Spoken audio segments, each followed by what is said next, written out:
Tugas presentasi oleh Dewi Juwianti NIM 226280013. Mata kuliah Kepemimpinan. Dosen DRA Sri Hartini Widayat MM. Pertanyaan: apa saja indikator kegagalan dalam proses pemilihan seorang pemimpin? Jelaskan. Jawaban: indikator kegagalan dalam proses pemilihan seorang pemimpin disebabkan oleh 1. Kurang tepatnya cara pemilihan calon pemilihan. Misal, lewat sistem kata belece atau titipan, nepotisme, dan lain-lain. 2. Tidak melalui tes secara objektif, kurang matangnya persiapan dan masa training sehingga pemimpin tidak mampu menjalankan tugas-tugasnya. 3. Tidak mampu menyesuaikan diri dalam ilkim sosial dan psikis posisi barunya, sehingga kepemimpinannya tidak diterima oleh bawahan. 4. Adanya perubahan tugas atau mutasi mendadak dan kurangnya kemampuan teknis.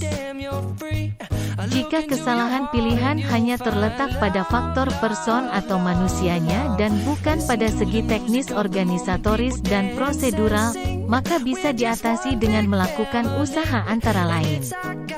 Pengembangan staf. Dalam proses program pengembangan staf perlu diberikan macam-macam latihan yang dapat memunculkan interaksi yang baik antara para trainee yang tengah dilatih dengan para pelatih dan lingkungannya.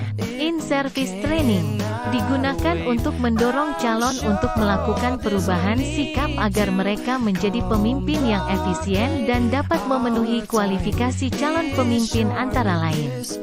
1. Berani memikul tanggung jawab. 2. Komunikatif. 3. Novatif dan kreatif, perseptif dan peka. Pertanyaan: jelaskan apa saja ciri-ciri seorang pemimpin yang sukses dan bagaimana kontribusi pemimpin bagi organisasi?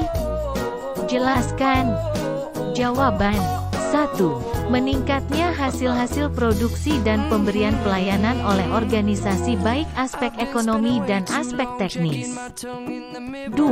Semakin rapihnya sistem administrasi dan makin efektifnya sistem manajemen yang meliputi pengelolaan sumber daya manusia, SDM, alam, dana, sarana dan waktu yang makin ekonomi dan efisien, the right man in the right place, dengan pendelegasian dengan wewenang yang luas struktur organisasi sesuai dengan kebutuhan organisasi dan ada integrasi dari semua bagian organisasi dengan cepat dan tepat dapat menyesuaikan diri pada tuntutan perkembangan perubahan dari luar organisasi, masyarakat, situasi dan kondisi sosial politik dan ekonomis.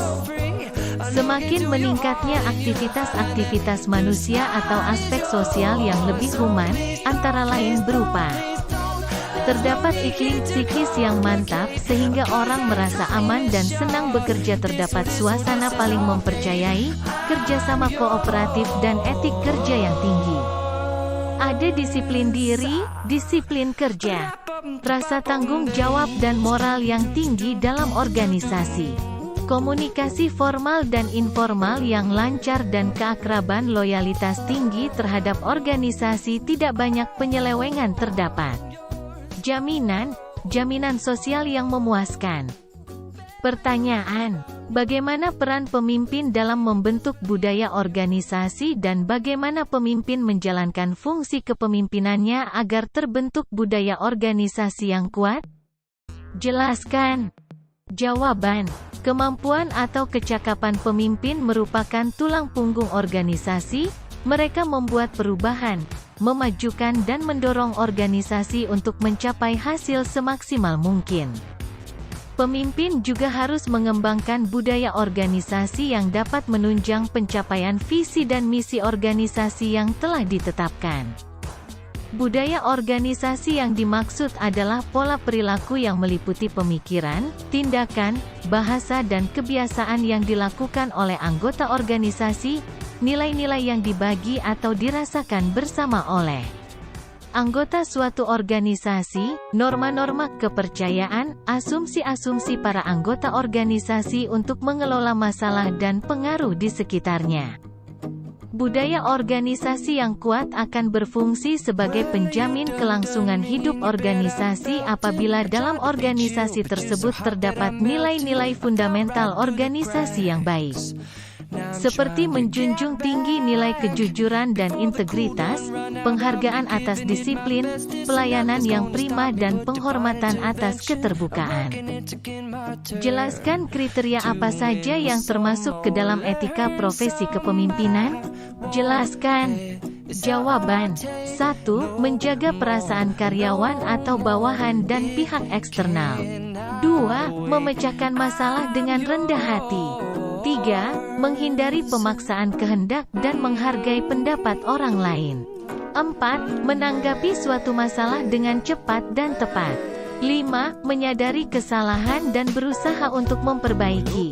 6. Mengedepankan sikap jujur, disiplin, dan dapat dipercaya. Hal-hal tersebut harus dapat dilakukan oleh seorang pemimpin jika ingin kepemimpinannya berjalan dengan efektif dan dijadikan panutan karyawan atau bawahannya. Thank you.